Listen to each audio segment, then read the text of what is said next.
इस कहानी में हम इन 2 प्रश्नों के उत्तर जानेंगे। पहला प्रश्न, मेरी लाख कोशिशों के बाद भी मेरे भीतर का क्रोध समाप्त क्यों नहीं होता? दूसरा प्रश्न, वह कौन सी चीज है जो हमें बार बार काम वासना में गिराती है? इस कहानी को शुरू करने से पहले मैं आपको कुछ बताना चाहता हूँ। बुद्ध के लाखों भिक्षु हुए, परंतु उनमें से बहुत कम ने आत्मज्ञान को पाया। उन्हीं में से एक भिक्षु के जीवन की एक छोटी सी घटना इस वीडियो में मैं आपको बताने जा रहा हूँ। एक बार एक व्यक्ति एक बौद्ध भिक्षु से पूछता है, मुनिवर, मेरे जीवन से क्रोध जाता क्यों नहीं है? मैं बुद्ध के द्वारा कहे गए उपदेशों का भी पालन करता हूँ, परंतु फिर भी मेरे जीवन में क्रोध है, क्यों? वे बौद्ध भिक्षु उस व्यक्ति से पूछते हैं, तुम तथागत द्वारा बताए गए किन सूत्रों का पालन करते हो? वह व्यक्ति कहता है, बुद्ध ने कहा है काम वासना दुष्पूर है, हमें काम वासना में ही लिप्त नहीं रहना चाहिए। वे बौद्ध भिक्षु उस व्यक्ति से पूछते हैं, तुम इस सूत्र का किस तरह से अनुसरण करते हो?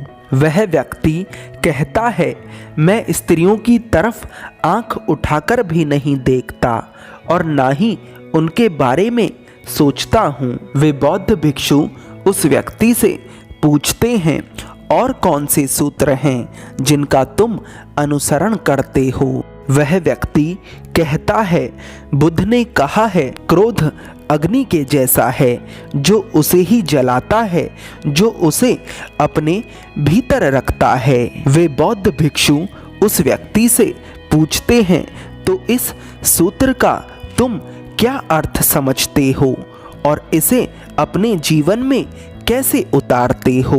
वह व्यक्ति कहता है, मैं हमेशा शांत रहने का प्रयास करता हूँ।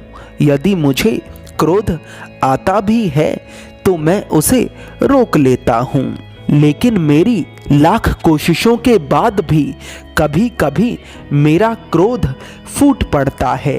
और आपसे क्या छुपाऊं, कभी कभी अत्यधिक काम वासना से भरे विचारों के कारण मैं वैश्यालय भी चला जाता हूँ, परंतु ऐसा करने के बाद मुझे खुद से ही घृणा होने लगती है।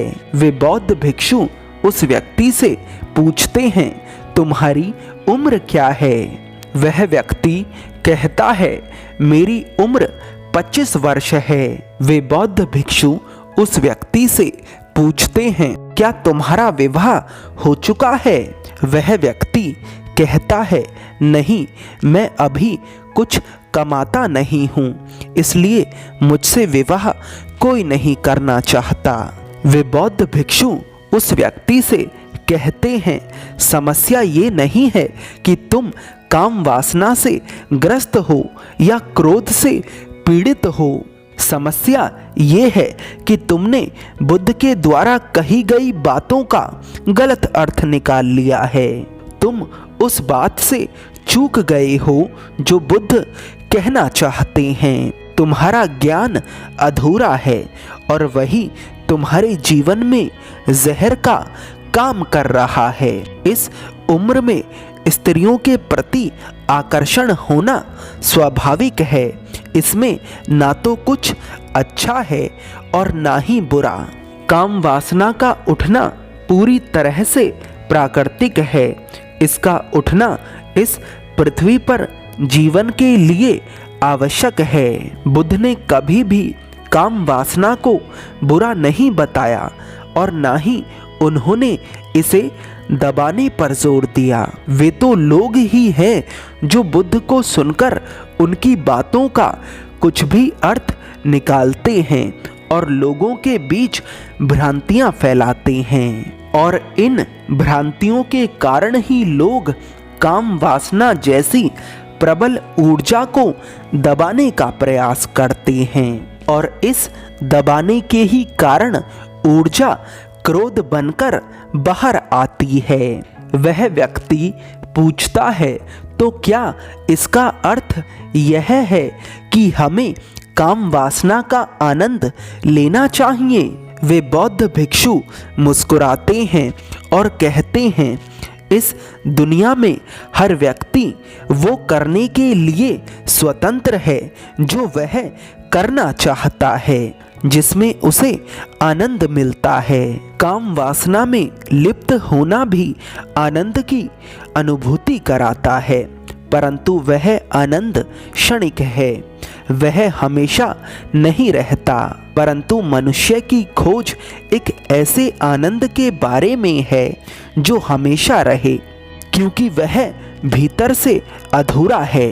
इसलिए व्यक्ति बार बार काम वासना में लिप्त होता है, यह सोचकर कि इस बार वह भर जाएगा, परंतु ऐसा नहीं होता। अंत में वह अपने आप को खाली ही पाता है, जिसके कारण उसके जीवन में दुख पैदा होता है। काम वासना दुष्पूर है। व्यक्ति को काम वासना में ही लिप्त नहीं रहना चाहिए। इस सूत्र के द्वारा बुद्ध हमें काम वासना का स्वभाव बताना चाहते हैं। बुद्ध हमें काम वासना की वास्तविकता दिखाना चाहते हैं। ज्यादातर लोग केवल अति में सोचते हैं। वे मानते हैं कि या तो कोई चीज बुरी है या अच्छी है, परंतु बुद्ध अच्छे और बुरे से ऊपर उठकर वास्तविकता को देखते हैं और उसी वास्तविकता को हमें भी दिखाना चाहते हैं। वह व्यक्ति उन बौद्ध भिक्षु से पूछता है, तो अब मुझे क्या करना चाहिए? कैसे मैं एक अच्छा जीवन जी सकता हूँ? वे बौद्ध भिक्षु उस व्यक्ति से कहते हैं, यदि संसारी जीवन जीना चाहते हो तो विवाह कर लो और हमेशा अपने परिवार के साथ ईमानदार रहो। बुद्ध ने संसारियों को अलग सूत्र दिए हैं और भिक्षुओं को अलग। और अगर भिक्षु बनना चाहते हो तो भिक्षु बन जाओ और ध्यान करो। वैसे ध्यान तुम बिना भिक्षु बने भी कर सकते हो, परंतु जो भी मार्ग चुनो उस पर पूरी ईमानदारी के साथ चलो। ईमानदारी का संबंध किसी दूसरे की नज़रों में अच्छा बनने से नहीं है, बल्कि अपनी नज़रों में हमेशा अच्छा रहने से है। जो तुम्हारी अभी की वास्तविकता है उस पर पर्दा मत डालो। अगर तुम क्रोधी हो तो शांत होने का दिखावा मत करो, बल्कि अपने क्रोध को स्वीकारो। तुम्हारे स्वीकारने मात्र से ही तुम्हारा क्रोध विलीन होने लगेगा। स्वीकारना जागरूकता है और नकारना नींद। जागरूकता में ही तुम वास्तविकता को देख सकते हो, और अगर एक बार तुमने वास्तविकता को देख लिया तो फिर कुछ करने की ज़रूरत नहीं है, क्योंकि आग जलाती है। इस वास्तविकता को एक बार किसी ने देख लिया तो वह दोबारा आग में हाथ नहीं डालेगा। इसी प्रकार तुम जिस भी चीज की वास्तविकता को देख लेते हो उससे ऊपर उठ जाते हो, फिर तुम उसमें लिप्त नहीं होते। क्रोध जलाता है, यह सत्य है, यह उसका स्वभाव है, परंतु इसे तुमने ही पाला है। अपने भीतर की भावनाओं को दबाकर, उन्हें नकार कर, उन्हें बुरा बताकर तुमने ही इसे पोषित किया है। तुम्हें यह बात सदैव याद रखनी चाहिए कि यदि क्रोध बेवजह उठता है तो वह तुम्हारी दबी हुई भावनाओं का दूसरा रूप है। वह व्यक्ति उन बौद्ध भिक्षु से कहता है, आपके शब्दों ने मेरे आने वाले जीवन को आसान बना दिया है, धन्यवाद। वे बौद्ध भिक्षु उस व्यक्ति से कहते हैं, मैं तो तुच्छ हूँ, ये प्रसाद तो बुद्ध का है। यदि धन्यवाद कहना है तो उन्हें कहो। आपको यह कहानी कैसी लगी? अपनी प्रतिक्रिया अवश्य दें। धन्यवाद।